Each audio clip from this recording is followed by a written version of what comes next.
In the previous tutorial, we took a look at the code that we would need for the output of modules in Joomla. So some of the things that we created were a module for our top nav, and we put our navigation in there. We have our component, which is our main content. Then we did, let's see, a sidebar module, and we even did a sidebar extra module. And this particular one had a conditional, whether or not if the sidebar existed, then we'd show this other code on the inside, and if it didn't, then we wouldn't. And then I even did one where it finds out if two modules exist on this current page. Anyway, we're going to be going through and adding a little bit more code to this. This time I'm calling it let's see, config links, but it's basically just other code that we can add that is useful in Joomla, and it's useful in your template. The very first thing that I've done here at the top is add a little PHP that gives me some more information about this particular file. Number one, it's restricting access to the file unless it's used within the template, basically. Another one right here is it's adding the MooTools JavaScript framework. You could go ahead and turn that off, I believe, by changing that to false. And this one I think is an important one. Supposedly, I've seen this a couple different places where they say that you just want to define that this is what the variable app is, so that it is saying get the application. Somehow it's useful for certain things. Anyway, going through, we've got some other things that we can do here. You see this stuff pretty commonly. This one is adding some things like the language and direction that are set in our settings of Joomla.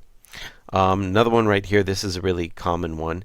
This one allows me to get the base URL of the particular installation, plus then I go into the templates folder, and then I'm going into this template name.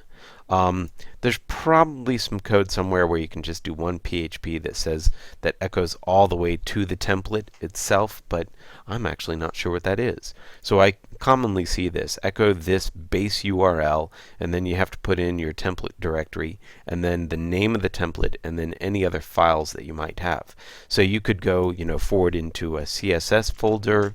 Whoops, I'd probably need to do a line first. A CSS folder like that, or maybe into a JavaScript folder if you had a JavaScript file. So a lot of different things that are possible there. This next part right here, here's where we are getting the app config name. So there's where we're using that variable up here, and we set that variable to get the application. So here you can see that we're going to be outputting the site name as we have in our configuration. Here we have another base URL, going into images and getting the logo.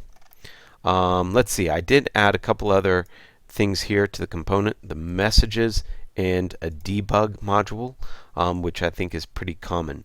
But that's pretty much it. There's a lot of other things like this that you can see.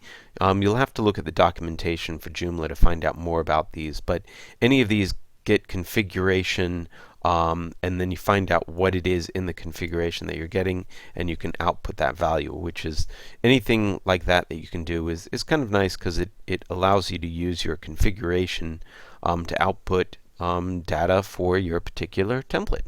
So that's basically it that's different with this particular file. I did change my template details, and I've added some new things in here. So because I have some more files, I need to start adding some things. For example, I have the same files that I had before, but now I also have two folders. I have a CSS folder and a JavaScript folder, because as I start adding more files to my Joomla installation, my Joomla template, I'm going to start to need to put those in here as well. Now, if I put those files in the main directory, that would be in this main directory, then I would need to have the file name listed. But if I'm putting them into folders, what's nice about Joomla 3 and maybe 2.5 and 3 is that all you have to do is put files into that folder, and it will automatically transfer over as well. So anyway, there's my basic config links template. To install this, I'm going to actually drag it right into the template folder that I have. So I'm going to make a copy of it over here, go back to my Joomla installation, go over to the extension manager, and I like the discover method. So let's go ahead and See if we can discover that template. We did, which is great. So now I'm going to click on that and install it. Now I'll go over to my template manager, and I'm going to name that as the default template. Now I can go ahead and view my site, and there you go. Now you'll see like it has the image right here, and if we were to go and look at our source, then we'd see the output of that. For example, here is our HTML that includes what settings that we had. Here's our English, Great Britain, English, Great Britain. I don't know why, but and then we had direction.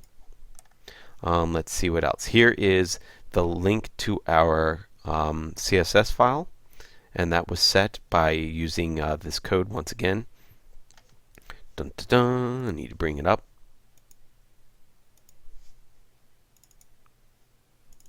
Here we go.